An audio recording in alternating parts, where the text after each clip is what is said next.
Well, it's happened. After a year of waiting, Secret of the Mimic has finally come out, and man, to say this is a game changer would be an understatement. Not since FNAF 4 has there been a game that has put into question almost everything we thought we knew about this series. So, has my entire timeline that I've been working on crumbled to dust before my eyes because of this game? Will I never get that part 4 out? Surprisingly, no. There is a lot to this game, don't get me wrong, but for as much as this game changes the lore, the timeline I presented surprisingly still holds strong. There are even some things in Secret of the Mimic that confirm some of the things I've said. For example, the puppet existing around the time of Fall Fest was confirmed near the ending of that game. I am going to have to go back and tweak a few things and add a few things here and there, but for the most part, the timeline I presented is still intact. So don't worry, that final part of my timeline video will be coming out. But before I get to that, I figured I'd take a crack at Secret of the Mimic, and start chiseling away at the mountain of mysteries this thing has. There are still several questions to this game that I don't quite have answers to, but there are some that I have a pretty good hold of, so that's what this video is going to be. My first video in what I assume is going to be a series of several videos, trying to uncover the mysteries in this game. I'll start by answering some small questions that the game had, and then I'll move on to answer some of the major questions that the ending left us with.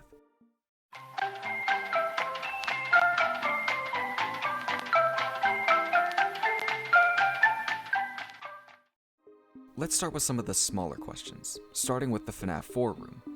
If you get the secret ending in Secret of the Mimic, oh yeah, I forgot to mention, but for this video I'm going to be referring to the 3 different endings as the bad ending, the secret ending, and the parachute ending.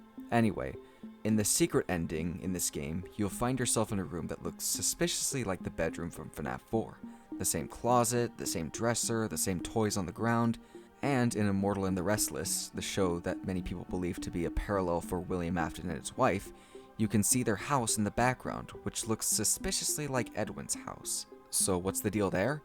Well, remember that after Edwin quote-unquote disappeared, his company went abandoned, and Fazbear Entertainment came to take all the things that Edwin was working on for them. I believe that one of the things that the company, specifically William Afton, took was the house. Think about it. If William Afton decided to buy and renovate Edwin's house after it burned down, that would explain why it's so much smaller. And this is absolutely the sort of thing William Afton would do. Remember, all the old technology is still there in the factory. If William bought Edwin's old house, he would have access to all the old technology that Edwin was working on. And this isn't coming out of nowhere. In William's letter to Murray, we see him talk about how he technically owns his land. And not just the land to his factory, but his house as well. In fact, he specifically says that we would never touch the house your parents built. But let's face it, William is not above lying. And on top of that, we see that there are a bunch of underground tunnels that connect Edwin's factory to his house. Something that William could repurpose into a sort of underground bunker for keeping his animatronics, just like we see in Sister Location. I always did find it weird that William Afton managed to build an entire bunker under his house, but Michael and Mrs. Afton never knew about it. But if the underground facility already existed before they bought the house, that would suddenly make a lot more sense. And that's why it's the FNAF 4 bedroom. It's because they're the same house, just a bit smaller and more redecorated. But at the end of that ending, we see Edwin's house get burned down. Wouldn't that mean that the entire house would get destroyed and that room wouldn't exist anymore? Well, not exactly. Remember that we see the pizzeria from FNAF 6 under the Pizzaplex? And despite being burned to the ground, a lot of its rooms still remain intact. So why can't the same thing happen here? In fact, that would explain why it's so much smaller, because most of the house was burned down, and so they had to renovate as much as they could.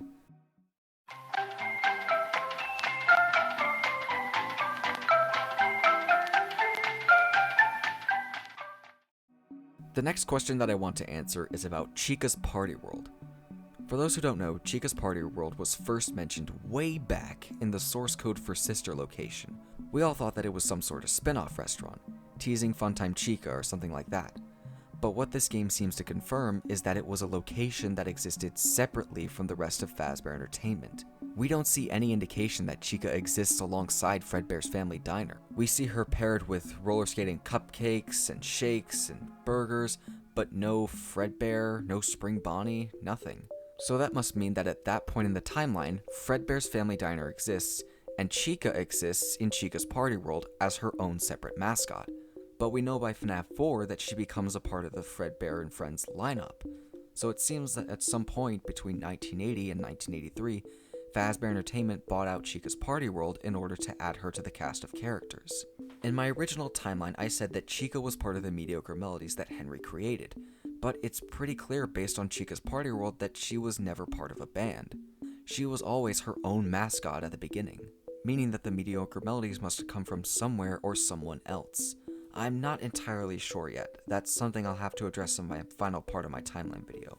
Also, one last thing, this isn't in the script. I didn't originally have this in the script, but I just decided to throw it in at the last second. It's really not answering a small question or anything like that, but it's something I noticed and figured I should point out.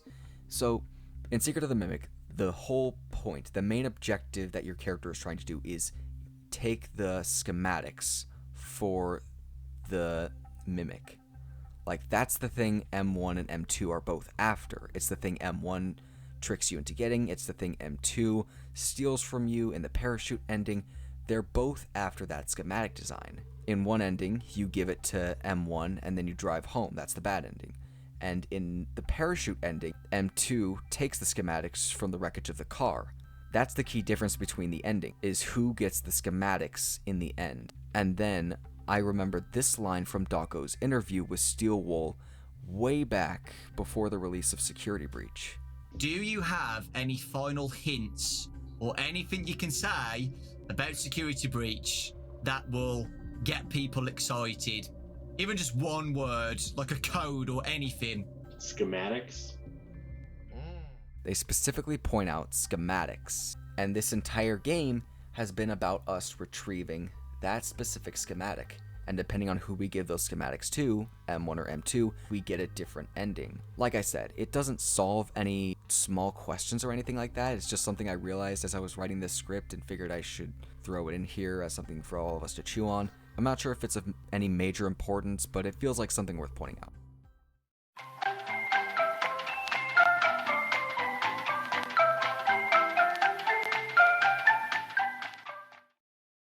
Alright, now that I've addressed a few small questions, I think it's time to focus on the bigger questions of this game, starting with the Springlock suits. If you played Secret of the Mimic, there were a surprising amount of Springlock suits in Murray's costume manor.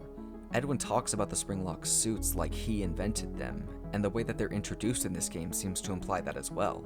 But the problem with that is, in the Silver Eyes, Henry is stated to be the one who made the Springlock suits. So what's going on? Which one of them actually made the Springlock suits? Well, it all comes down to this email that we get in the game. Staff contacts. We are almost there. I need the rest of Murray's staff contact info. The sooner the better. You get that for me, and I can sweeten the deal.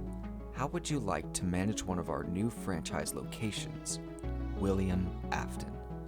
So, William offered someone working for Murray a position in their company in exchange for information. Someone that William would reach out to personally. Someone who would be put in charge of one of their new locations. Someone who could help them design new robots and new technology. Someone like Henry.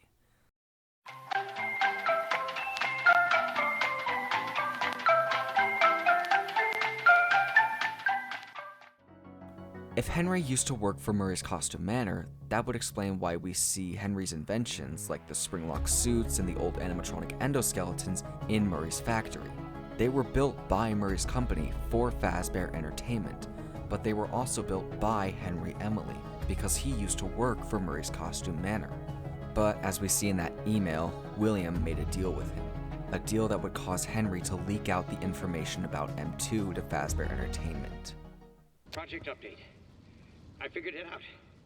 There's a leak. Someone told them about M2. Well, they can't have it. Every copy has failed. I don't even know why it worked the first time. But it did.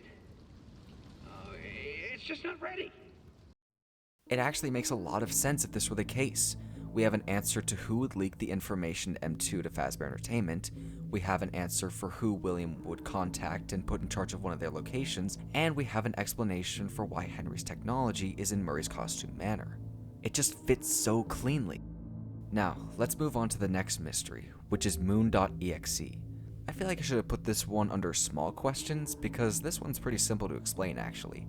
Similar to Candy Cadet Stories, it's clear that Moon.exe is meant to be a retelling of certain events from the series. And in this case, I think it's meant to be a retelling of Edwin's story. Each character in Moon.exe represents a character in Edwin's life. The moon is Edwin, and the owl is David. That's why Moon doesn't attack you when you wear the owl mask. Our player character is the Mimic, which is why we're able to put on masks, including the mask pretending to be David. And lastly, there's Fiona, who is the Sun character. We know this because when she introduces herself to us in the ending, she projects an image of the sun's face on all of the screens around her. In the last part of Moon.exe, it's the Sun, aka Fiona, that gives you access to the FNAF 4 room where we get the secret ending, because that's the ending where the Mimic is fixed, which is what she wanted in the first place. That's her motivation, to fix M2 and turn it back into David so they can be a family again. And speaking of Fiona, that's the last mystery I want to talk about. What are M1 and M2, and how is Fiona connected to Mixis? Well, the first question is easy to answer. M1 obviously stands for Mimic 1, the first Mimic Edwin made to replace Fiona after she died. The second Mimic, M2, is the one that we see in the game, the one that chases us and attacks us. This one was built after David's death. We hear in the audio logs how M1 encourages Edwin to make a second Mimic after David's death so that they can be a complete family again. At first, he refuses, but eventually gives in and creates a second Mimic meant to copy the behavior of David. We know M2 was meant to copy David specifically based on the secret ending, how the Mimic gets told a bedtime story, shrinks to the appropriate size, holds David's favorite plushie, and then goes to sleep. They even explicitly call M2 David at one point. David? Where's David? Come out, wherever you are. There you are. So that's a pretty simple answer. As for Fiona's connection to Mixis, well, this one's more speculation, but here's what I think happened. Remember in my timeline video, I said that William Afton used the Mimic as a sort of blueprint in order to help him design the Funtime animatronics and give them the same voice mimic abilities. Well, I don't think he just took M2 to help him design the Funtime animatronics. I think he took Fiona/M1 in order to copy her technology, as well as make his own version called MXES. That's why the markings on the machine are different. That's why the machine has MXES on it instead of Fiona, and that's why Mixis shows itself as a rabbit.